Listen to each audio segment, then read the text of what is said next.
Hello Technolovers. Sosok yang satu ini pernah dikenal sebagai seorang Menteri Koordinator Bidang Politik, Hukum, dan Keamanan di era pemerintahan Presiden Joko Widodo. Sebelum terjun ke dunia politik seperti sekarang, ia dulu pernah menjabat sebagai Panglima TNI. Ya, diketahui sosok Wiranto telah malang melintang di dunia pemerintahan maupun perpolitikan sejak lama. Nah yang terbaru katanya nih, Bapak Wiranto bergabung dengan salah satu partai politik loh. Wah, apakah doi mau maju nyalek lagi? Penasaran bukan? Yuk simak ulasannya berikut ini.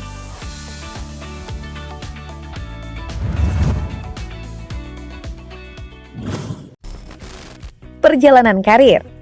Perjalanan karir sebagai seorang prajurit tidak terlepas dari faktor dedikasi dan kemampuannya.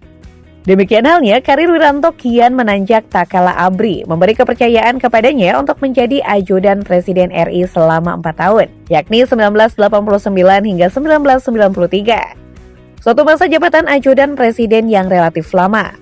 Setelah menjadi ajudan Presiden, karir militer Wiranto semakin meningkat. Ketika ia dipromosikan menjadi Kasdam Jaya, Pangdam Jaya, Pangkostrat hingga menjadi KSAD.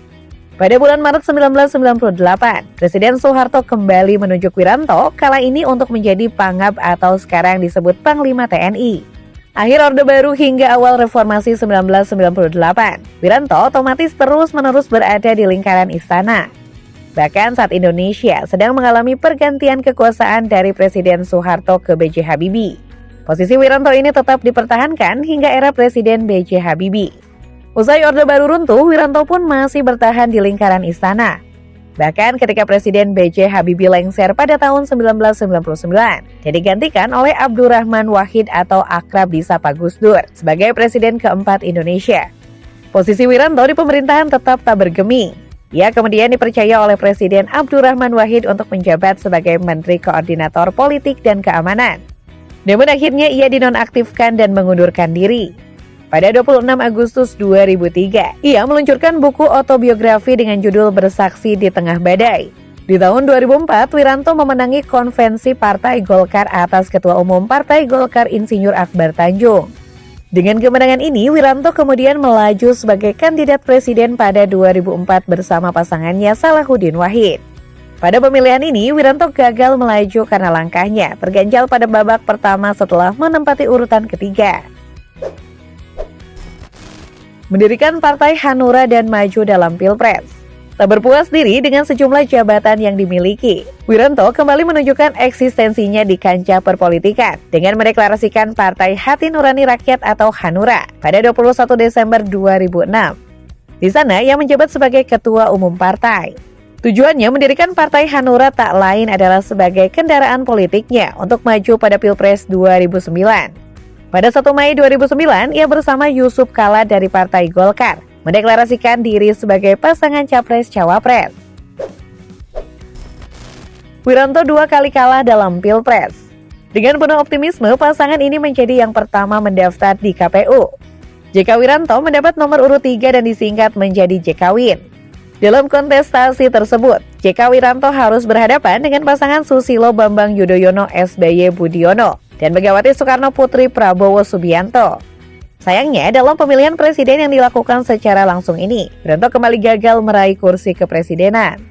Apa mau dikata, mereka harus gigit jari lantaran SBY kembali terpilih sebagai presiden untuk periode 2009 hingga 2014.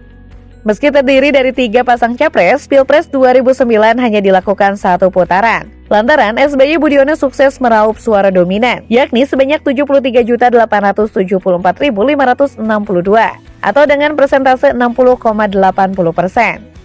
Sementara itu, Megawati Prabowo mendapat perolehan suara 32.548.105 atau sebesar 26,79%. Sementara duet JK Wiranto hanya memperoleh 15.081.814 atau sebesar 12,41% kala itu. Tak berhenti di situ, Wiranto kembali mencalonkan pada 2 Juli 2013. Wiranto dan konglomerat media Haritano Sudibjo resmi mendeklarasikan diri menjadi pasangan capres dengan mengusung slogan Pasti Maju Indonesia. Kedua pasangan mengklaim modal besar mencalonkan diri adalah pengalaman Wiranto memimpin TNI selama 35 tahun. Sementara sebagai pengusaha sukses, Hari dianggap memahami persoalan ekonomi sosial.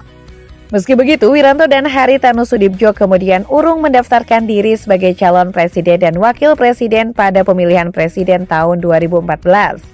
Hal ini disebabkan karena minimnya perolehan suara Partai Hanura. 2 tahun berikutnya, yakni 2016, Wiranto kemudian ditunjuk oleh Presiden Joko Widodo sebagai Menteri Koordinator Politik, Hukum, dan Keamanan Indonesia, menggantikan posisi Luhut Panjaitan. Selain menjabat sebagai menteri, Wiranto juga diketahui merupakan Ketua Umum PBSI Persatuan Bulu Tangkis Seluruh Indonesia sejak tahun 2016 menggantikan Gita Wirjawan. Setelah lama berkarir bersama Partai Hanura, Wiranto pindah haluan ke PAN. Sebelumnya, Wakil Ketua Umum DPP PAN Viva Yoga Mauladi mengatakan bahwa partainya akan kedatangan kader baru, yakni mantan Ketua Umum Partai Politik. Rupanya sosok itu adalah Wiranto.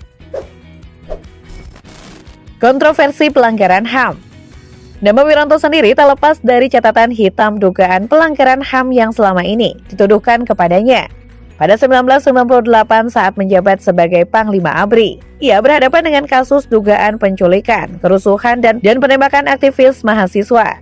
Wiranto diduga terlibat kasus pelanggaran HAM baik secara langsung maupun tidak langsung dalam peristiwa Trisakti serta Semanggi 1 dan 2 pada 1998. Tak berhenti sampai di situ, Wiranto juga diduga terjerat kasus pelanggaran HAM di Timor Timur atau sekarang Timur Leste, yang kemudian lepas dari Indonesia lewat referendum pada 1999 silam. Surat kabar asal Amerika Serikat Washington Post pun pernah menulis bahwa Wiranto masuk dalam daftar tersangka penjahat perang yang dilarang masuk ke Amerika Serikat. Selain Wiranto, ada 5 warga negara Indonesia lain yang bernasib sama. Menjadi korban penusukan teroris. Wiranto sempat menjadi korban penusukan oleh orang yang diduga teroris saat menjabat sebagai Menko Polhukam di Kabinet Indonesia di era pemerintahan Presiden Joko Widodo Yusuf Kala. Insiden itu bermula kala Wiranto sedang melakukan kunjungan kerja dan meresmikan gedung baru di Universitas Matlaul Anwar Pandeglang. Kala itu Abu Rara pura-pura menyalami Wiranto. Setelah mendekat, Abu Rara mengeluarkan senjata tajam dan menusuk perut Wiranto yang baru saja turun dari mobil di alun-alun Manes, Pandeglang, Banten. Diketahui Abu Rara tak sendiri, ia ditemani sang istri Fitria Diana yang divonis 12 tahun di kasus yang sama. Pelaku penusukan diketahui bernama Syahril Alamsyah alias Abu Rara, yang diduga terpapar paham radikal terafiliasi Jamaah Ansharud Daulah Jad. Pada insiden tersebut, Wiranto dinyatakan mengalami luka tusuk sampai ke usus. Usus halus Wiranto dipotong sepanjang 40 cm karena terluka akibat insiden tersebut. Setelah insiden yang menimpanya, Jenderal Pun Wiranto menghilang dari jagat dunia maya setelah kasus penusukan di Pandeglang, Banten pada 10 Oktober 2019 lalu. Pendiri Partai Hanura itu kini seolah lenyap setelah kasus penusukan yang dilakukan oleh Abu Rara di Pandeglang. Bahkan akun Instagram resmi milik Wiranto @wiranto.official pun sudah tidak aktif lagi. Postingan terakhirnya pada 8 Oktober 2019, tepatnya 2 hari sebelum kasus penusukan. Kemudian akun Twitter milik Wiranto @wiranto1947 juga terakhir kali aktif pada 12 Mei 2020. Pada Senin 4 April 2022, Wiranto memasuki ulang tahun yang ke-75. Lantas, kemana Wiranto sekarang? Wiranto saat ini masih aktif di pemerintahan kok, yang dimana pada jabatan Presiden Joko Widodo dan Wakil Presiden Ma'ruf Amin, Wiranto didaulat sebagai Ketua Dewan Pertimbangan Presiden atau One Team Press terhitung sejak 13 Desember 2019 hingga saat ini. Hal tersebut diketahui dilihat dari akun Instagram @oneteampress.ri. Wiranto aktif pada beberapa kegiatan pertemuan. Salah satunya menerima audiensi DPP Persatuan Aktivis dan Warga Pandawa secara virtual pada 31 Maret 2022. Kemudian, Wiranto juga kerap melakukan rapat terbatas melalui virtual dengan beberapa kementerian dan lembaga negara. Namun, dari publikasi akun Instagram resmi milik One Team Press itu, Wiranto jarang muncul di publik secara langsung. Dan yang terbaru adalah isu mengenai bergabungnya Wiranto di Partai Amanat Nasional atau PAN. Meski sudah muncul ke publik untuk mengklarifikasi soal isu yang beredar tidak benar, namun para petinggi PAN berharap isu tersebut menjadi kenyataan dan akan memberikan tempat terhormat untuk Wiranto apalagi bergabung di PAN.